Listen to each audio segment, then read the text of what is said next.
My name is Tony Skrilanis. I am of the Bitterwater clan, born for the Lithuanian peoples. I am from Big Mountain, Arizona. I'm here to talk about the intertribal gathering process. Um, the best way to talk about it is that, when we as tribal peoples, the way we pray, we talk about the different plants, the different types of beings, species, the air, the sky, the canyons, the different types of topography, the mountains, the sacred waters, the springs, the oceans, the raindrops, the clouds. We pray to all these things. We as tribal peoples, we consider these the yin, holy beings. And for thousands of years, our ancestors, that's really what drove them to preserve these things.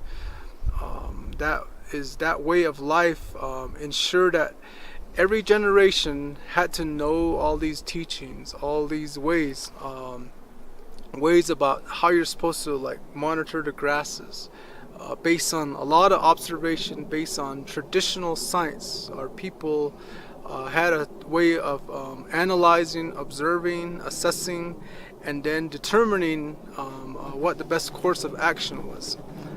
This happened for thousands of years. This is what ensured our survival.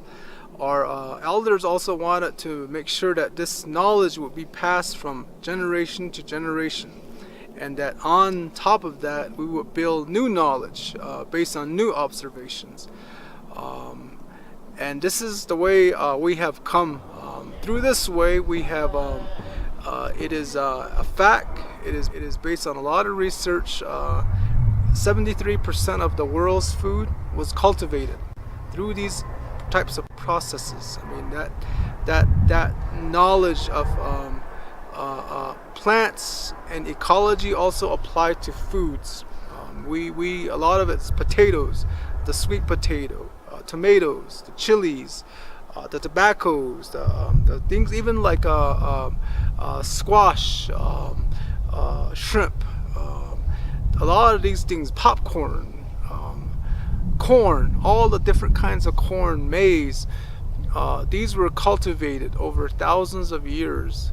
These are some of the key staples that we all enjoy now. But this cultivation process also observed the climate. This traditional knowledge process. That people were able to monitor the different celestial events. They could foretell different movements of the stars and thus astronomy. And based on that, they were able to determine what time of year is the perfect time for planting. They observed the wind, they observed the movements of the clouds, they observed the moisture in the air, they observed the way certain plants reacted to the early season moisture or the coolness as it started warming up. They really could observe, they'd really determine almost like a pinpoint accuracy of when the rains would come. And thus they could time when the planting should take place. But also the climate changed. It was never a perfect environment. So they also determined when it was time to move, when it was time to mitigate, and so there was a lot of techniques to adapt. And this has been the history of our peoples. This is how we moved around. These are over thousands of years. We are, as tribal people, this is the kind of knowledge that's going to ensure our survival for the long term. If we can keep this knowledge base going, if we as tribes, everybody from the desert tribes to the mountain tribes to the canyon tribes to the ocean tribes, tribes that live out in the desert, a lot of our peoples, we still have elders, we still have middle-aged people that know these stories, that know this ethics, these ways of observing plants, these ways of observing animals, these ways of observing springs and preserving all these things. we need to come together as tribes, because this is the way that we can survive for thousands of years again. We're really in an urgent situation. We have never ever in our livelihoods, and even the lives of our ancestors, ever faced the kind of climate shifts that we're facing now. The winds are changing, the types of rains are changing, the intensity of wind, rain, types of dust in the air, the types of sunlight is changing, the time of everything is off, the coolness, just a lot of invasive species, and all this is hitting us at the worst time, because we're also at our lowest in the amount of people that are carrying on this way. In 2009, there's a couple of us, a young man by the name of Dion Ben, others, a young lady by the name of Verlina So. We said, we really have to do something about this. We really have to, if we're gonna save our land, our environment, our way, our culture, we have to do it in a traditional way. So we researched that old system, like how was it that those laws were created, those teachings were created, how were the elders selected, and who was it, what character did they have to have, what way of life did they have to have, so that they could be selected to represent their home or their family or their clan or their village in those types of observation, research, mitigation measures. And so we researched a lot of that. And then we selected elders like that. We selected elders from 10 tribes. Not everybody's old, there's some in the 50s, some in the 70s, some in the 80s. It was really, really grand. I mean, all the tribes from Havasupai, Wallapai, Cocopa, Apache, even down in Yavapai Apache, all the way to the Utes, Uinta, Ouray, Northern Ute, Southern Ute, Ute Mountain, the Hopi, Navajo, Zuni.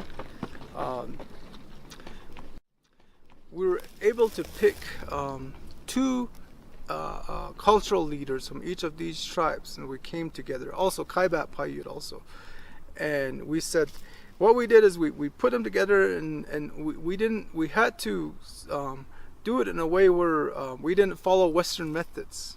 We had to find facilitators and we had to research how it is that you would do a traditional meeting.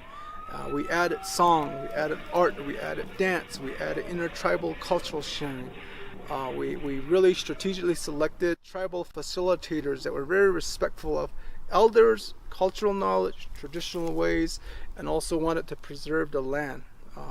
People like Ine Begay were our first facilitators.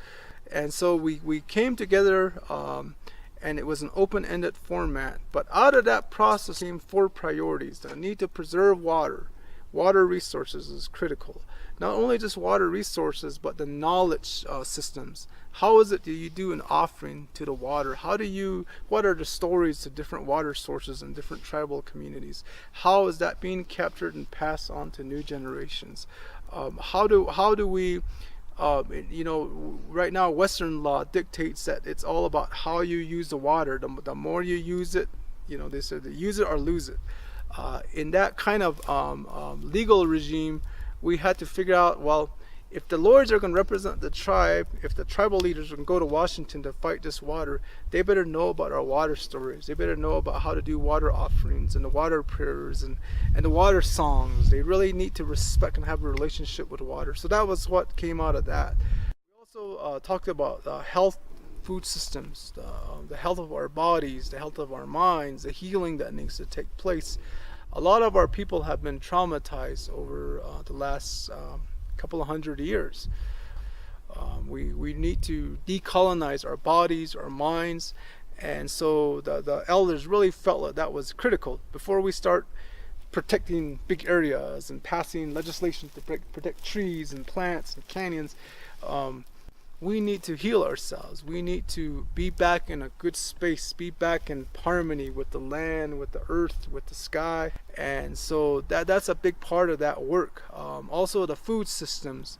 The elders felt like that if our people don't have what's called food resiliency, that means that we in our communities still grow our own food.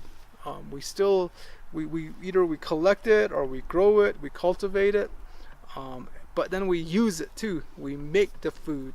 We make the traditional in the Navajo way. We say like batot is blue bread, inashpiji, things like khan, the Navajo cake that's used in our puberty ceremony.